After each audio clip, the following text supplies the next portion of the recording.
ویسے تو ہمارے نبی کے اوپر لاکھوں کروڑوں سلام، لیکن کیا آپ کو پتہ ہے کہ سب سے زیادہ انہوں نے ہمارے اوپر جو مہربانی کی وہ کون سی تھی؟ ان کی سب سے عظیم مہربانی کیا تھی ہمارے اوپر؟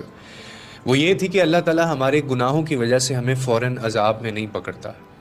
نہ زمین پھٹتی ہے، نہ آسمان گرتا ہے، نہ ہوا رکتی ہے، نہ پانی خشک ہوتا ہے، اور یہ سب کچھ اس ایک ہستی صلی اللہ علیہ وآلہ وسلم کی دعا کا اثر ہے جو ہم سے بے حد محبت کرتے ہیں۔ اللہ تعالیٰ فرماتا ہے کہ اگر میں ہر گناہ پر لوگوں کو فوراً پکڑ لوں نا تو زمین پر کوئی جاندار باقی نہ رہے، لیکن ہم پھر بھی باقی ہیں۔ کیوں؟ کبھی سوچا آپ نے؟ کیونکہ ہمارے نبی صلی اللہ علیہ وآلہ وسلم نے اللہ سے دعا کی تھی کہ یا اللہ میری امت پر وہ عذاب نہ نازل فرما جو پہلی امتوں پر آیا تھا۔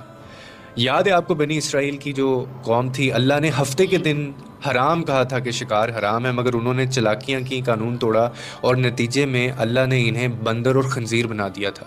کس کو یاد نہیں ہے شعیب علیہ السلام کی جو قوم تھی، ناپ تول میں کمی کیا کرتے تھے وہ لوگ، اور اس کے بدلے اللہ نے ان پر ایسی تباہی نازل کی کہ زمین ویران ہو گئی تھی۔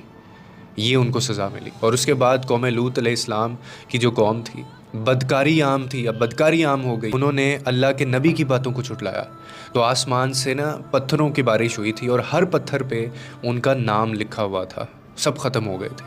اور اس کے بعد آتی ہے ہم لوگ، ہماری امت آئی، اور ساتھ آئے ہمارے نبی کریم صلی اللہ علیہ وآلہ وسلم محمد رسول اللہ، جنہوں نے فرمایا کہ یا اللہ میری امت کو ویسا عذاب نہ دینا جیسا پہلی قوموں کو دیا۔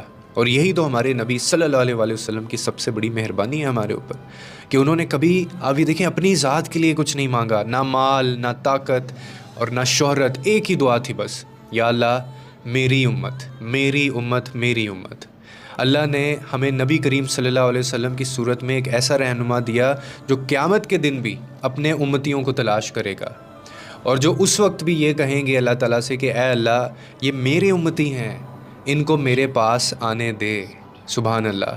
اور کیا ہم نے کبھی سوچا ہے کہ ہم نے اس مہربان نبی صلی اللہ علیہ وآلہ وسلم کے ساتھ کیا سلوک کیا، جن کی وجہ سے ہم آج زمین پر سلامت ہیں، جن کی دعا سے ہمیں مہلت ملی ہے؟ کیا ہم ان کی کہی ہوئی جو احکامات ہیں ان کو پورا کرتے ہیں، جن کی وجہ سے اللہ ہمیں بار بار معاف کرتا ہے؟ کیا ہم لاج رکھتے ہیں ان کے جتنے بھی حکم ہیں؟